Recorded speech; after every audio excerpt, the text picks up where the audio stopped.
네, 염순일 교수님 발표 잘 들었습니다. 그럼 지금부터 플라스틱 분해 미생물 그리고 효소 관련하여서 패널 토론을 진행해 보도록 하겠습니다. 그래서 먼저 기술적인 그리고 연구적인 측면에서 질의를 좀 드리고자 하는데요. 제가 먼저 한번 질문 드려보겠습니다. 아까 말씀 주시기로 폴리스타이렌 그리고 폴리에틸렌에 관련된 분해 미생물 그리고 효소를 최초로 밝혔다는 데서 큰 의의가 있는 것 같습니다. 특히 그 미생물을 이제 실제 분해하는 환경 그리고 토양 환경에서 실제로 이렇게 동정할 수 있었다는 데 큰 의의가 있는 것 같은데요. 혹시 그런 미생물들을 다시 토양 환경이나 분해 환경에 이렇게 도입했을 때 얼마나 빠르게 분해하는지 혹시 여쭤볼 수 있을까요? 질문 감사합니다. 사실은 저희가 이제 연구를 한 4년 정도 수행을 했는데요. 실제 지금 PET 빼고는 폴리에틸렌이라든지 폴리스타이렌 관련된 연구는 전 세계적으로 보면 저희 진짜 초기라고 생각을 하시면 됩니다. 그런데 그 와중에서도 저희가 미생물부터 환경시료에서 찾은 이유는 전혀 어떤 그런 클루가 없었어요. 어떤 실마리조차 없어가지고 어떤 식으로 플라스틱을 분해하는지 이런 부분들이 없었기 때문에 결국은 저희가 이제 선택했던 거는 우선 환경시료에서 미생물을 한번 찾아보자 해가지고 지금 그래도 폴리에틸렌, 그다음 폴리스타이렌을 분해하는 미생물도 찾았고요. 그 다음에 이제 결국은 아까 이제 강연에도 말씀드렸듯이 미생물 내에서 확실히 이제 그런 플라스틱 구조를 끊는 애들을 이제 엔자임 효소라고 생각을 하게 되는데 저희가 이제 최소한의 효소는 지금 찾고는 있지만 결국은 아까 말씀해 주신 이제 환경이나 뭔가 진짜 플라스틱들을 본격적으로 분해를 하려면 정말 또 다른 이제 프로틴 엔지니어링이라든지 여러 가지 기법들을 통해 가지고 그런 효소들을 또 개량을 해야 되거든요. 그래서 추후에 저희가 이제 정말 초고효율 이런 효소라든지 미생물을 찾게 되면 결국 플라스틱을 이제 선택적으로 분해를 할 수 있게 되는데요.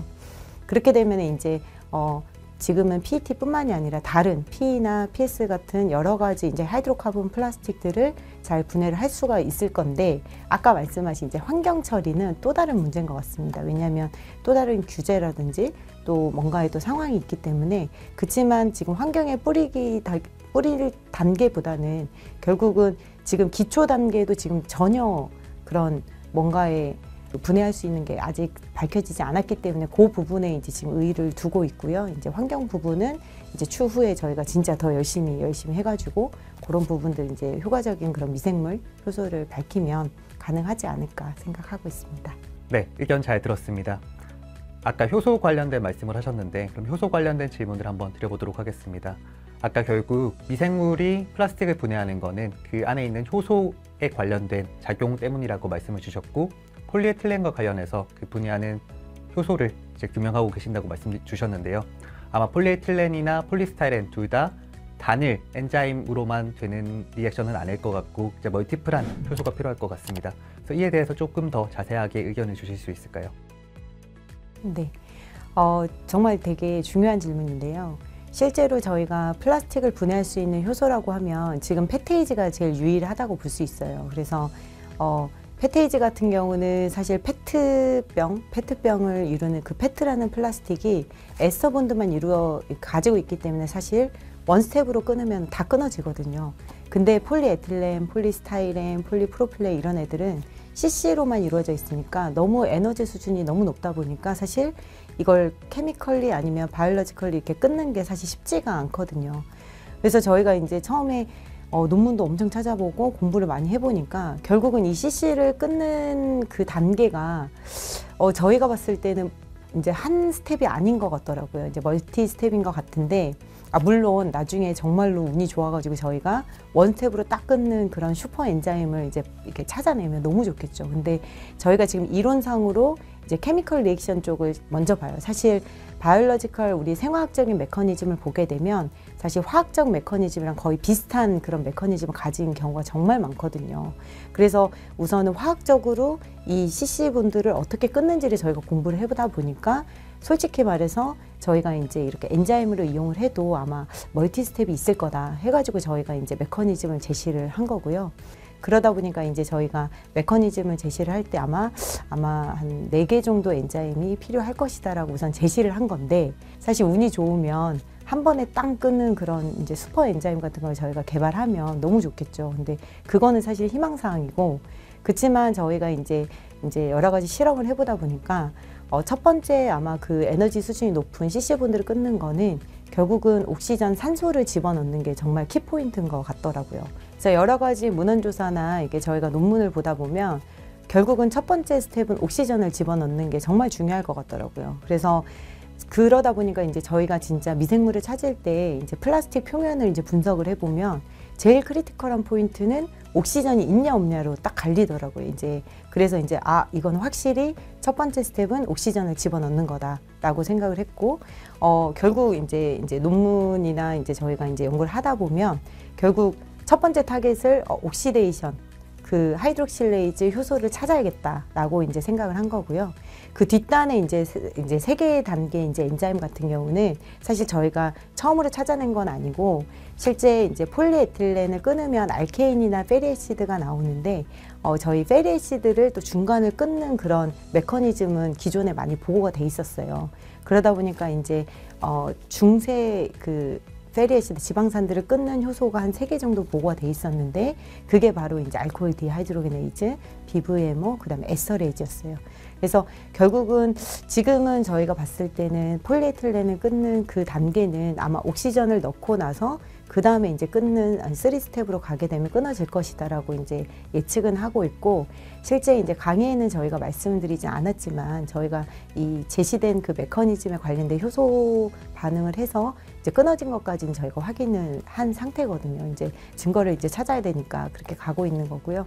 그래서 멀티플 엔자임은 사실 이제 주 교수님도 효소 연구를 하고 계시지만 사실 쉽지가 않아요. 여러 개를 섞어가지고 그거를 또 정말 분해하기 힘든 플라스틱을 또 분해하는데 저희가 써야 되니까. 그래서 아마 추후에도 뭐 합성생물학, 대사공학 여러 분야의 모든 분들이 정말 많이 융합을 해가지고 이 연구를 수행을 해야 될 것 같고요. 근데 아직까지는 어쨌든 한 최소 3개 이상의 효소는 꼭 필요하지 않을까라고 저희는 믿고 그거를 믿고 저희는 이제 연구를 하고 있습니다, 지금.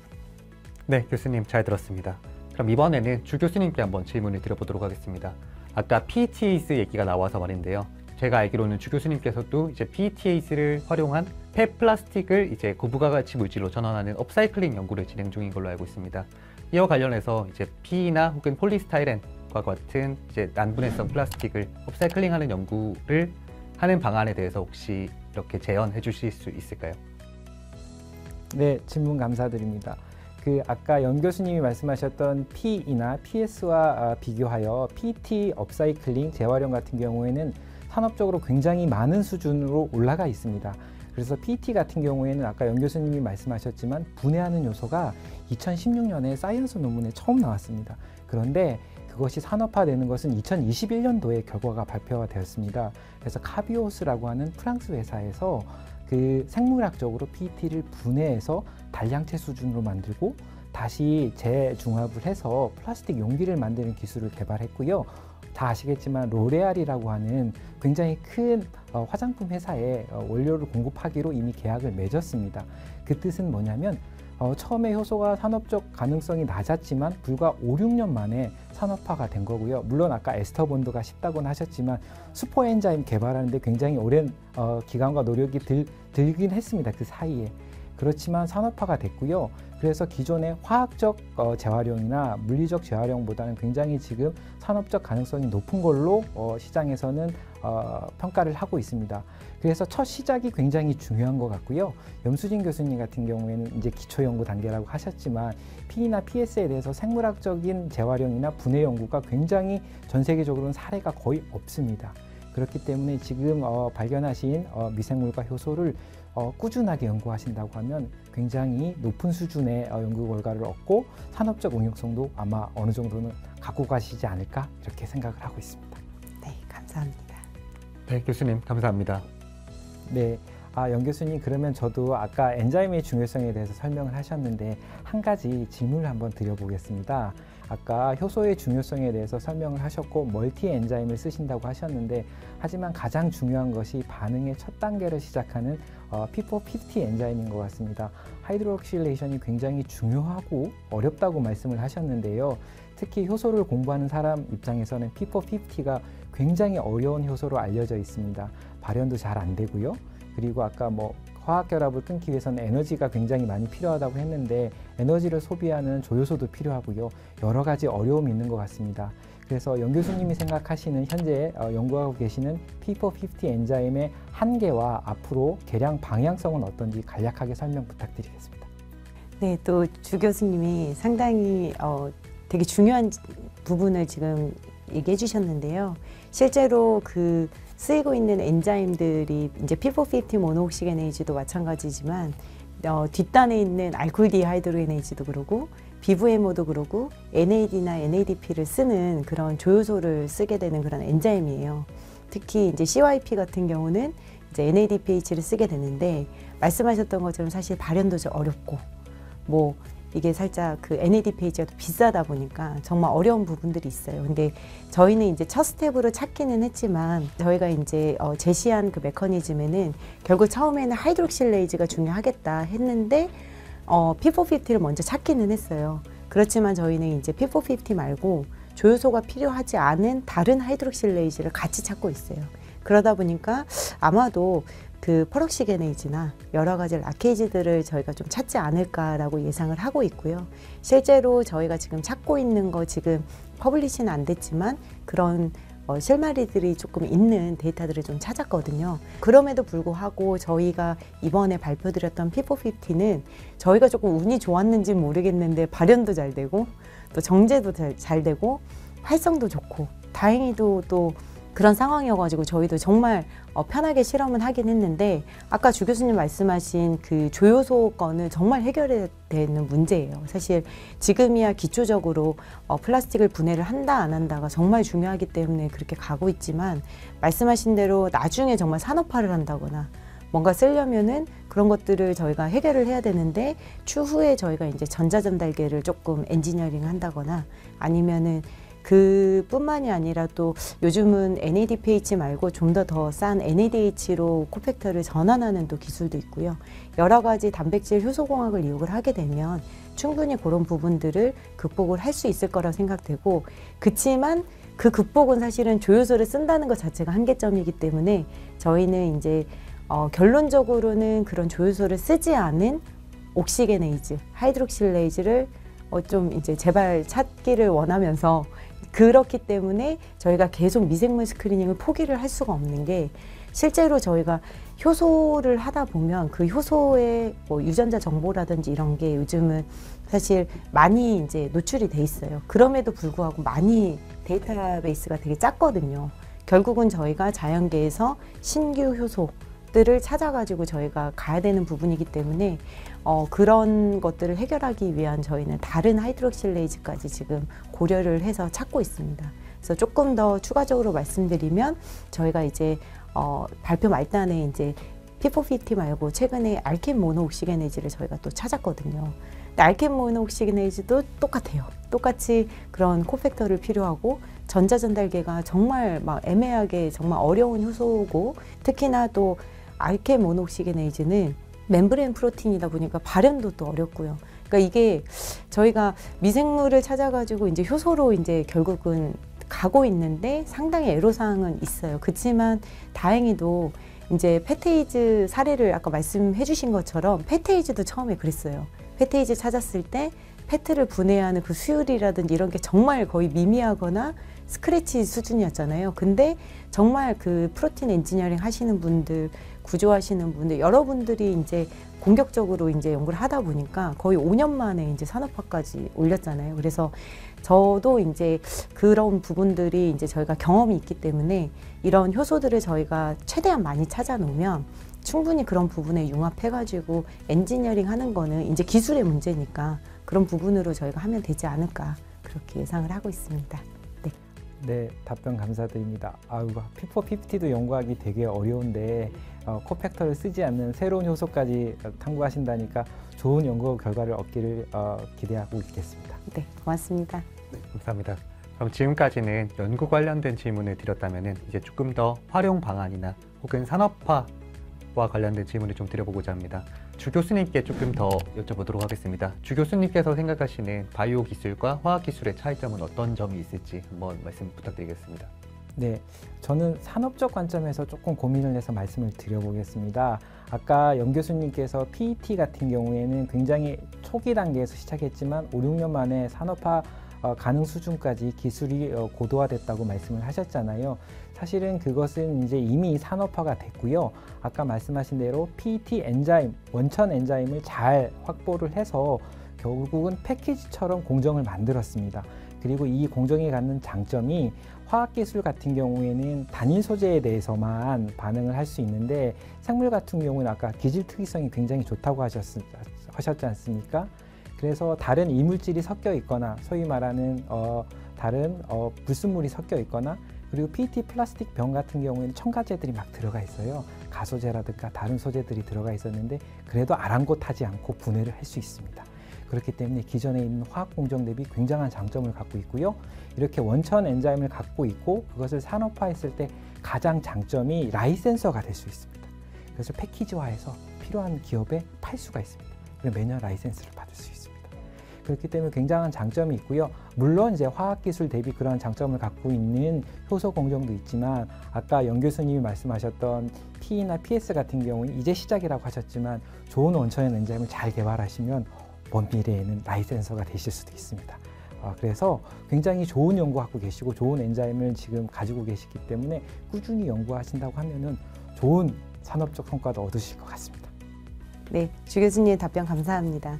그럼 이번에는 제가 노 박사님께 한번 질문 한번 해보도록 하겠습니다. 사실 그 미국에서도 플라스틱 연구를 조금 하셨고 지금 한국화학연구원은 사실 플라스틱 그 리사이클링, 업사이클링에 상당히 이제 선도주자로 가고 있는 정부 출연 기관이잖아요. 거기서도 지금 노 박사님께서 플라스틱 분해 연구를 하고 계시는 걸로 알고 있는데 그 부분에서 한번 조금 소개 좀 해주실 수 있을까요? 네, 질문 감사합니다. 네, 사실 제가 이전에 진행했던 연구는 이제 염 교수님처럼 어떤 플라스틱을 분해하는 미생물을 밝히거나 혹은 플라스틱이 분해되는 메커니즘을 밝힌다기보다는 이걸 조금 활용하는 측면에서 연구를 좀 진행을 해봤었는데요. 아무래도 플라스틱이 분해되는 거는 이제 그 폐 플라스틱을 모으는 과정도 필요하잖아요. 그래서 그런 부분들에 있어서 지금 현재의 난분해성 플라스틱은 아직 정책적인 부분에 이런 동반이 필요하기 때문에 좀 그 부분을 조금 해결해 보고자 했습니다. 그래서 시도했던 거는 이제 플라스틱에 이제 실제로 이 플라스틱을 분해하는 미생물을 같이 이렇게 가공해서 실제로 환경에서 실제 그 사용하는 환경에서는 그 미생물들이 아무런 역할도 하지 못하다가 이제 매립되고 나면은 그 미생물들에 의해서 분해가 촉진되는 이런 시스템을 개발해 봤는데요. 이거를 이제 폴리우레탄에 한번 적용해 봤던 연구가 있었습니다. 네, 그렇고 저 말씀 주신 대로 저희 화학연구원에서는 종이 빨대와 같은 이런 생분해성 플라스틱 개발부터 이제 업사이클링까지 이제 모든 연구를 진행하고 있어서 네, 향후에 더 재미난 연구를 같이 한번 해볼 수 있을 것 같습니다. 네, 되게 재밌는 연구를 하셨네요. 그래서 앞으로도 화학연구원도 정말 다들 모든 관심이 많이 갖고 있는 그 정부 출연 연구소잖아요. 특히나 플라스틱을 업사이클링하고 분해하는데 또 선도주자로 저희 했던 걸로 알고 있고 그래서 앞으로 이제 노 박사님의 활약을 많이 기대해 보겠습니다. 네. 감사합니다. 네, 그럼 이제 제가 마지막으로 질문 하나 드려보도록 하겠습니다. 앞서서 말씀하시기를 이제 미생물이나 효소 발굴과 관련된 연구가 이제 많이 필요하다고 말씀하셨는데 이제 관련된 부분에 있어서 요즘 되게 화두에 오르고 있는 합성생물학과 그리고 공공 바이오 파운드리 구축과 관련해서 혹시 어떻게 좀 잘 활용할 수 있을지 그리고 어떻게 생각하시는지에 대해서 의견을 구하고 싶습니다. 네, 합성생물학 기반의 공공 바이오 파운드리 구축은 사실 저는 진짜 많이 기다리고 있는 사람 중에 하나거든요. 왜냐하면은 이제 아마 효소 개량을 해보신 분들은 알겠지만 정말 그 일손이 정말 많이 들어가는 연구예요. 왜냐하면 사실 저희가 야생에서 하나를 찾았다고 해도 그거를 10의 7승계, 10의 8승계 정도의 라이브러리를 구축을 해가지고 그거를 일일이 또 저희가 활성을 테스트한 다음에 거기서 가장 좋은 거를 찾거나 저희 니즈에 맞게끔 저희 그 니즈에 맞는 그런 미생물이나 효소를 찾는 게 지금 목적인데 지금 이제 상상을 해보시면 그게 자동화 시스템이 없으면 사실은 저희가 연구실에서 연구원들이나 대학원생들이 하루에 1000개 아주 불가능하죠. 이거 1000개 하면은 이제 아마 대학원생들이 힘들죠. 저도 마찬가지로 제가 경험해본 결과 하루에 1000개 정도는 진짜 힘들었던 것 같아요. 그래서 근데 그 공공 바이오 파운드리가 설비가 되면 사실은 그런 계량이라든지 뭔가 어세이가 뭔가 자동화 시스템으로 가다 보니까 사실 저는 아마 이제 그 공공 바이오 파운드리에 여러 가지 타겟들이 있을 건데 그 중에서도 저는 이제 단백질 효소 계량에 정말 관심이 많거든요. 그렇게 되면은 굳이 저희의 인력을 쓰지 않고도 그 자동화 시스템, 자동화 설비들을 구축을 해가지고 실제로 그 이제 그 메소드를 정형화를 하게 되면 저희는 그 시간에 다른 연구에 집중을 할 수가 있고 그런 자동화 시스템을 이용을 하게 되면 정말 속도를 충분히 빨리 끌어올릴 수 있지 않을까 생각이 돼요. 사실 패테이즈 뭐 5년 동안 6년 동안 해서 엔지니어링을 한 건데 그게 공공 파운드리를 뭐 해서 한 건 아니잖아요. 다 실험실 레벨에서 엄청 그 개량을 한 거고요. 근데 이제 저희 P라든지 PS 같은 경우는 아까 말씀드렸지만 효소가 한 개가 아니에요. 기본 최소 뭐 3개에서 4개인데 그거를 이제 뭐 물론 이제 한 랩에서 다 할 수는 없고 다 같이 융합을 해가지고 연구를 해야겠지만 이게 그 자동화 시스템을 쓰는 거랑 안 쓰는 건 저는 속도가 정말 다르다고 생각을 하거든요. 그래서 저희는 이 플라스틱 쪽을 정말 해결을 하려면 제가 말씀드린 대로 정말 기초지만 결국 그거를 산업화하거나 뭔가 저희가 정말 활용을 하려면 결국 거기까지의 활성이라든지 뭔가의 특이성을 끌어올리는 작업을 해야 되는데 그 스피드를 충분히 이제 스피드업 해줄 수 있는 게 결국 공공 바이오 파운드리라고 생각을 합니다. 근데 전반적인 제가 인프라든지 이런 부분들에 대해서는 사실은 제가 알고 있는 거는 이 정도여가지고 아마 그 부분에서 혹시 주 교수님께서 더 이제 부연 설명 좀 해주시면 감사하겠습니다. 네, 연 교수님 설명을 되게 잘 해주셨고요. 아까 말씀을 하셨던 연구 개발 속도가 굉장히 중요하시다고 말씀을 하셨는데 바이오 파운드리 같은 경우에는 아까 말씀하셨던 좋은 효소를 찾아서 더욱더 고성능의 효소를 개량하는 과정에 있어서 그 좋은 효소에 대한 설계를 하고 설계된 효소를 이제 만들어야 되지 않습니까? 디자인하고 나서 빌트를 하고 그 다음에 그것을 성능을 테스트해야 되지 않습니까? 성능 검증을 테스트라고 합니다. 그리고 결과물이 나오면 또 그거에 대해서 다음번 더 좋은 요소를 또 개량하기 위한 또 순환을 돌려야 되니까 우리가 그것을 DBTL, 설계, 제작, 검증, 그리고 학습이라고 합니다. 이게 연구자가 거쳐야 될 단계인데 아무리 좋은 효소를 갖고 있다고 해도 이 단계가 굉장히 길어지면 사실은 뒤처질 수밖에 없지 않습니까? 연 교수님이 굉장히 좋은 효소를 지금 가지고 시작을 했지만 외국에 있는 굉장히 실력이 뛰어나고 이런 파운드리와 같은 자동화 설비를 갖고 있는 쪽에서 연구를 한다고 하면 금방 따라옵니다. 그렇기 때문에 좋은 효소를 갖고 있고 빠른 연구를 할 수 있어야 돼서 아까 말씀드렸던 연구자가 한 사이클을 돌리는 좋은 효소를 얻는데 한 6개월 걸린다고 하면 자동화 설비를 이용하면 1개월이 걸릴 수도 있고 운이 좋으면 2주가 될 수도 있습니다. 그럼 사이클이 뭐 5배, 10배씩 빨라질 수 있지 않습니까? 근데 굉장히 이 설비는 개인 연구자가 구비하기는 굉장히 어렵습니다. 그리고 외국 같은 경우에는 국가에서 투자해서 인프라를 갖고 있고요.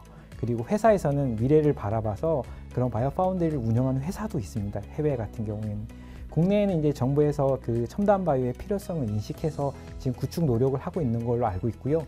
조만간 좋은 소식이 있으면 좋겠습니다. 그래서 연구자분들이 공공 바이오 파운드리를 활용해서 좋은 효소를 가지고 시작을 하셔서 좋은 연구 결과 빠른 시일 내에 얻으셔서 산업적인 성과까지 연결할 수 있었으면 굉장히 좋겠고요. 연수진 교수님 같이 굉장히 좋은 연구를 하시는 분들이 혜택을 받았으면 좋겠습니다. 네, 감사합니다. 네, 두 분 답변 감사합니다.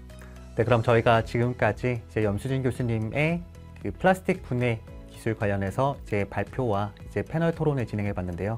먼저 기술적인 측면에 대해서 저희가 논의를 해봤는데 이제 원천 기술을 워낙 잘 개발해 주셔가지고 이제 향후에 효소 개량이라던가 아니면 미생물을 개량하는 방법에 대해서 좀 더 확장된 연구를 잘 진행해 주셨으면 감사하겠습니다. 네, 그리고 저희가 이제 기술적인 측면 이외에도 실제적으로 어떻게 활용할 건지 그리고 이제 산업적으로 어떻게 활용할 수 있을지에 대해서도 논의해 봤는데요. 말씀 주신 것처럼 조금 더 확장되고 실제로 적용 가능한 레벨까지 이렇게 연구가 진행될 수 있으면 좋겠습니다. 그럼 오늘 발표를 진행해 주신 염수진 교수님과 그리고 패널 토론까지 잘 진행해 주신 주정찬 교수님께 감사드립니다. 네, 그럼 이상 마치도록 하겠습니다. 감사합니다.